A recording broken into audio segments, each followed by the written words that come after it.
Okay, so life as I know it. I was thinking today and talking to young Samuel about my experiences in life with women. I can honestly say in my lifetime, I have never, ever, not once, seen or heard of a guy dating a woman and her not cheating on him. Not once. And I'm talking all ages, races, religions, and everything else. Marriages, dating, you know, F buddies, all this sort of stuff. I've never ever seen a woman be faithful to a guy, not once. I've seen guys do it, and I've seen guys do it even when their woman cuts them off from sex for 5 years and that. They stay there, they give her everything, they joke that they're the king of no sex and say, no, I can't be disloyal to her and leave her, and I don't want to not see my kids anymore, and I don't want to be cleaned out, all this different stuff. But yeah, I've never, like I can remember one friend, and he had one girlfriend that was when he was about 30, he had a girlfriend that was about 30 or something like that.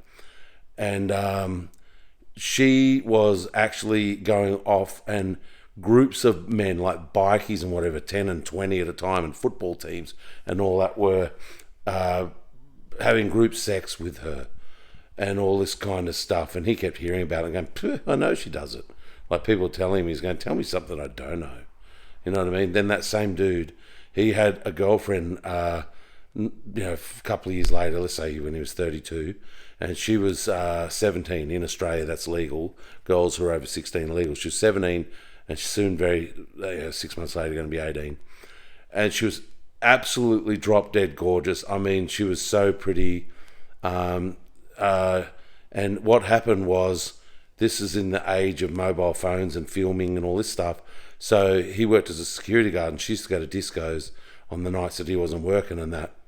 And he would get 20, 30 videos from all the other security guards of her on her knees in a circle performing oral sex on all 20 and all this kind of stuff. And they'd film it to him and go, look at your girlfriend. He'd say, tell me something I don't know. Because he knew that was his experience with women too, is that they all cheat and everything like that. He, and he'd never seen a friend of his either without.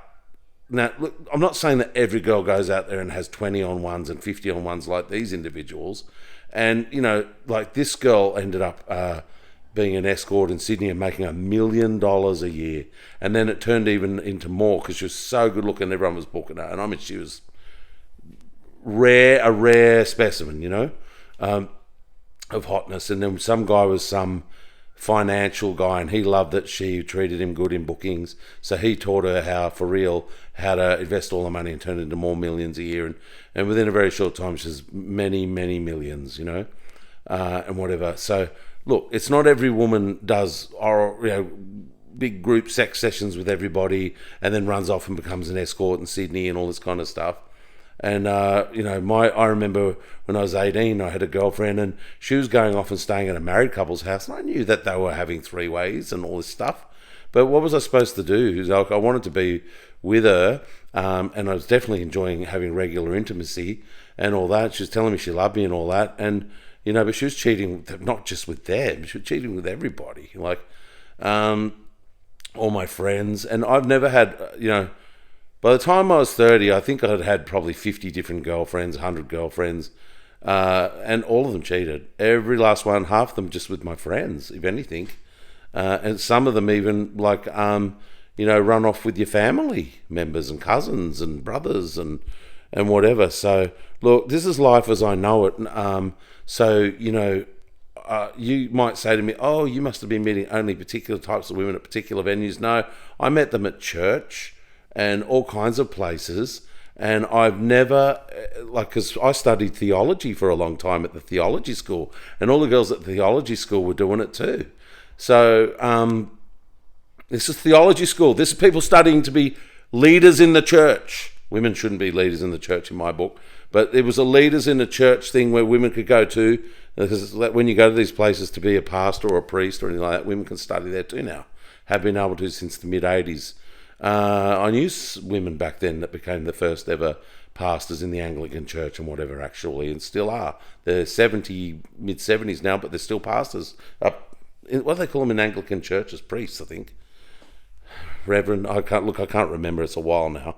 But I'm not lying. I studied theology for a number of years. How to communicate with the Holy Spirit, all this kind of stuff.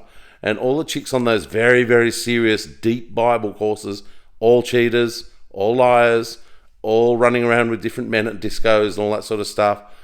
So don't tell me it's a particular breed of woman that I'm coming across, because I don't do drugs or drink or any of that stuff either. So I don't date women that do that either. So, but my friends do. Drink, no drink, drugs, no, whatever. It makes no difference. I've never met women that don't cheat. I mean, it's a regular habit that they have with their husband and whatever. So, and then they all go mad and go crazy if the boyfriend cheats or even looks at another woman. Some of them even get mad if they're looking at pornography and all that. So, or masturbating without making love to her. They bust them masturbating or anything. So this is pretty straight talk, all right, and pretty direct talk, but I'm telling you, I've never met a woman that doesn't cheat in all my years. This is life as I know it. Sorry, it's what I've seen. Can't lie to you. Bye.